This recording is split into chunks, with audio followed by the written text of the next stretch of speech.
The film starts with a banker named Will hiding inside a hotel. He's cooking when he hears a noise outside. When he checks, he finds a reindeer, which angers Will. But suddenly, some officers barge in and arrest Will. Will declares, "I'm ready to fully assist the police."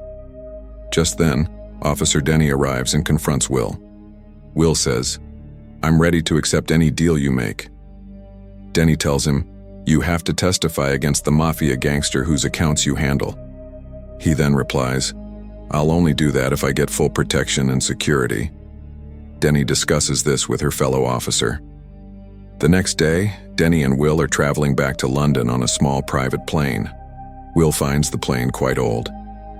Denny tells him, "We had to arrange this plane to return as quickly as possible, and you should have considered this before hiding in this small town." Denny then calls her partner and tells her they'll be back soon. Her partner retorts that the gangster mafia lawyers must have sensed this.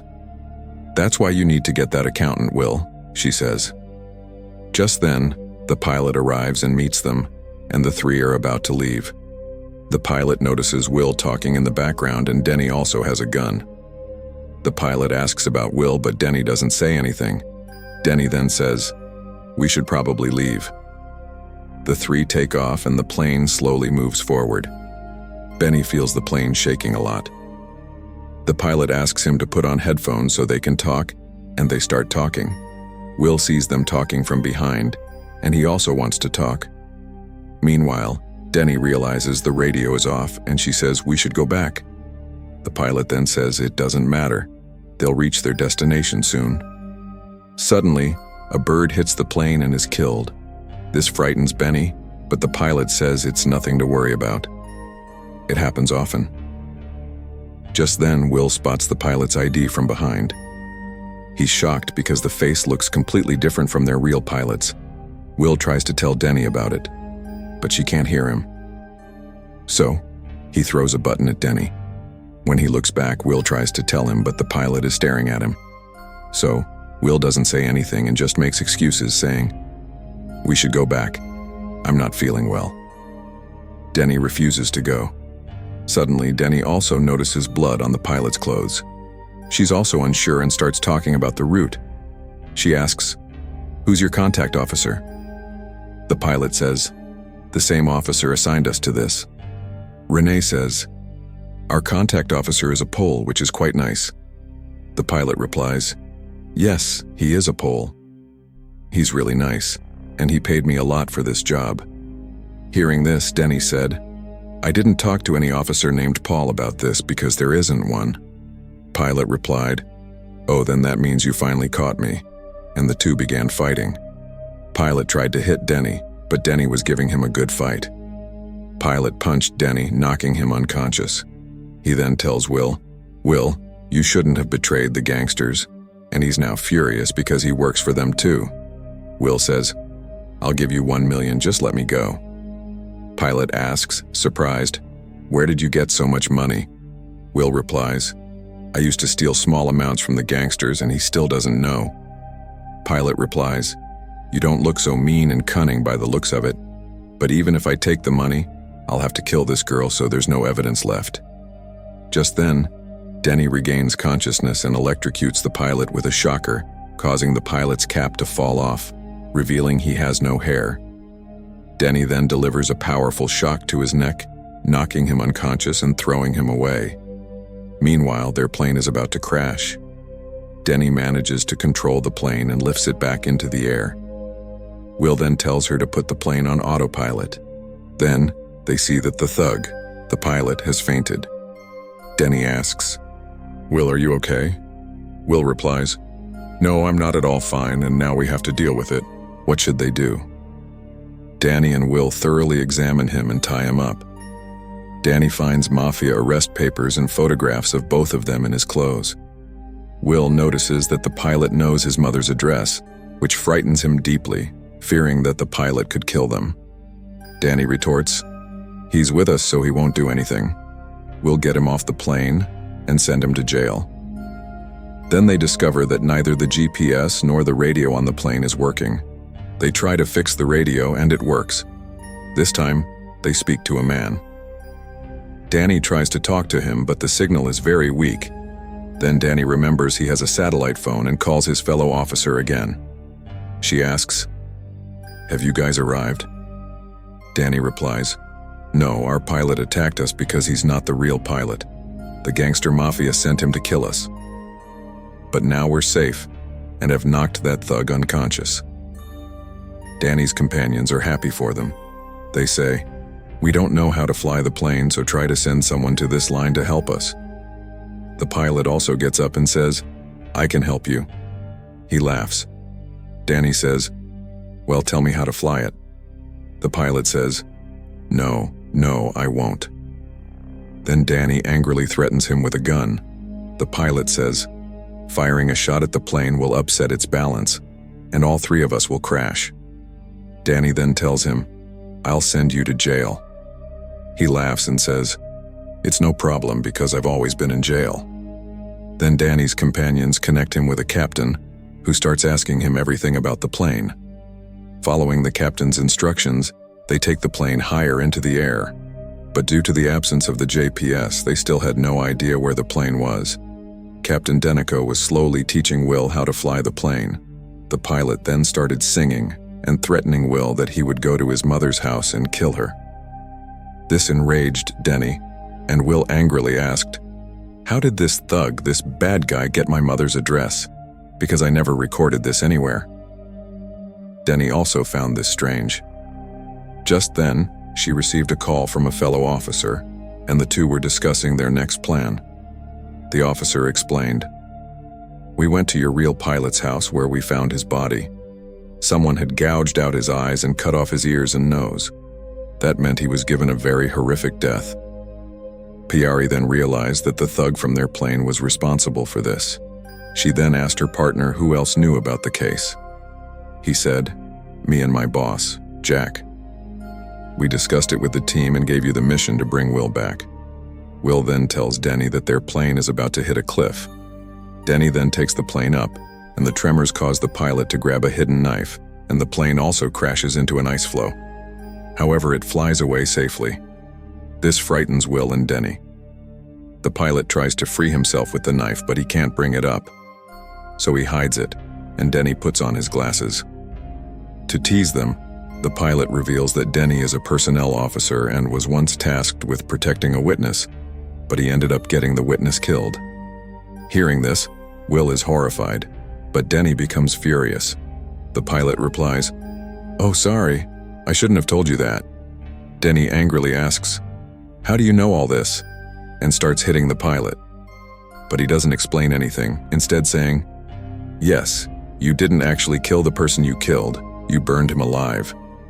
And I also know that it wasn't you who did this, but someone else." Hearing this, Denny became even more enraged. She grabbed the pilot and beat him severely. Meanwhile, the pilot took off Denny's glasses and used the pilot's stick to cut his rope. Denny became quite confused and nervous. Will then told her to calm down. Denny then told him that 3 years ago, "I was sent on a special mission in which I had to bring back a girl as a witness. She was in a hotel, so I talked to her and convinced her to become a witness. But the mafia sent goons against her to the hotel and burned the girl down, and I couldn't save her." Danny's partner called again. Daddy told him she tells Will that this man knows everything about Will, even about me, and that you'll have to talk to your boss about this, Jax. Someone on your team is leaking these things, spreading all this information. Then her colleague says, "I trust my entire team." Denny asks, "Do you trust your boss, Jack?" He replies, "Yes, he's the most important person, and I don't think anyone would be leaking your information." Denny and Will's refusal to listen to her raises doubts about their marriage, so Denny calls headquarters and asks to speak with their boss, Jack. But she's told that Jack, as usual, is on vacation in Hawaii, and they'll contact him after speaking with him. A short while later, Jack contacts Denny again. She says, "Sir, my female colleague from your team works with the gangster mafia and she passed all our information to them."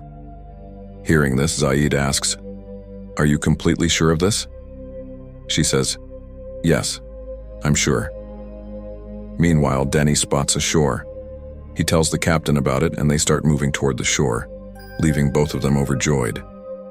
But then Denny remembers something and asks Will, I read your file, which says you handle mafia transactions, and I also learned that you send a portion of the money to Hawaii. Will replies, yes, we have to pay a weekly salary to an officer who fully supports the mafia. Hearing this, Denny understands that the officer is none other than Jack. He's the real enemy, and he's the gangster who's in cahoots with the mafia, not her partner. So she calls her partner and tells her everything. She also says, I'm sorry. I suspected you. That's why I called Jack and told him, you're in cahoots with the mafia. You're betraying us, so please take care of everything. Will replies, you're crazy. You've ruined everything. Now hang up the phone and get lost. Let me handle this matter. The two were heading towards the shore, where they spotted a ship, whose name she relayed to the captain, who then located them. And they were overjoyed. The captain then ordered them to go the opposite way, and they began heading that way. Meanwhile, the pilot broke free. He stabbed Will and grabbed Denny, snatching his gun. He then demanded, who will save you both? Will began torturing Denny. Will then pulled out a knife and killed the pilot. Denny also attacked the pilot with a flare gun, causing him to suffer further injuries. Denny then stabbed him again, knocking him unconscious. Will returned to find Will badly injured and told him he wouldn't be hurt. Will was terrified and he said, please save my mom. Denny then said, I won't let anything happen to you. She began treating Will. After a while, the pilot regains consciousness, this time handcuffed by Danny. The captain calls again. Danny tells him that Will is seriously injured and also explains how he knocked the pilot unconscious. The captain says, you'll see a runway in a short while, and you'll have to land your plane there. But it could be very dangerous. Danny agrees. Will, also very nervous, says, it's all my fault. Danny replies, no, it's all the mafia's fault. Will then says, I stole a lot of money from the mafia, around 10 million, and that's why I ran away. Then the police caught me and now they're making me a witness. Now you promise that if anything happens to me, you'll save my mom from the mafia. Danny says, I won't let anything happen to you or them. Just then, Danny receives a call from Jack. He says, Danny, you were right. That partner of yours is the traitor. We went to apprehend her, but she had an accident and was killed. Denny then realized Jack had killed her, and now she blamed him for her betrayal. She said, I know you're the traitor. Jack replied, I'm not the one. You've misunderstood. Denny replied, I'm not the one. I've found out everything about your base in Hawaii and the payment transactions you conduct there. Hearing this, Jack hung up. The pilot asked Denny, why don't you just kill me? Denny replied, because I'm nothing like you. The pilot replied, you guys are really nothing like me because you're worse than me. Will sees a plane coming to rescue them, which overjoys them. The pilot says, nothing will happen with this plane. You guys won't be able to land it, all three of us will die in it, and the gangster mafia will be saved forever. Just then, Denny spots the runway and starts steering the plane towards it. Meanwhile, the pilot breaks free from his handcuffs and attacks Denny. Denny then shoots him, severely wounding the pilot. She then takes control of the plane, and the captain tells her to calm down and explains how to land a plane. Denny slowly lowers the plane. The plane is shaking violently, but she lands on the runway and continues moving forward. Meanwhile, the plane's tires break, and the pilot is thrown out when the doors break. Just then, an ambulance comes from behind, crushing him, killing him. The plane then comes to a stop, and the entire medical team is now gathered around them. But Denny sees Will unconscious. She picks him up and officers arrive and start taking them both out. Just then, a girl tells Denny that the pilot was hit by a car and is dead. Denny replies, it's a good thing. He deserved it. Then, she sees Will being taken away in an ambulance, but then a man, strange to her, silently walks into Will's ambulance. Denny runs to open the ambulance door and sees the man, posing as an officer, beating Will. So she kills him on the spot, saving Will's life once again. But Will is terrified. That's why Denny consoles him. Just then, Jack calls the killer who had come to kill Will. Denny answers. Jack asks, "Is Will dead or not?" Denny replies, "He's not dead. I saved him, but this time, kids, you're going to die. I won't spare you." With that, she hangs up. The officers are overjoyed to see that both men have survived. This is all due to Annie's bravery, and the film's story ends there. Now it's your turn to do like and subscribe.